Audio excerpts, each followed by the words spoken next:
السلام عليكم، ان شاء الله تكونوا كامل بخير وعلى خير. اليوم راح ندير للعشاء بطاطا، مرقه بطاطا بالدند كيما راكم تشوفون. عندي بصله مسكرفجه، انا عندي دند ماشي دجاج، دند.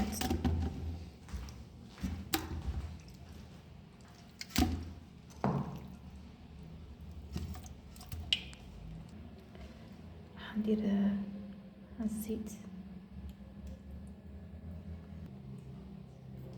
ملح، راس الحانوت، هنايا عندي حرور، ونحط كل شيء يتقلى مع بعضها. هنا عندي 3 حبات طماطيش صغار وربطة قزبر، راح نضيفهم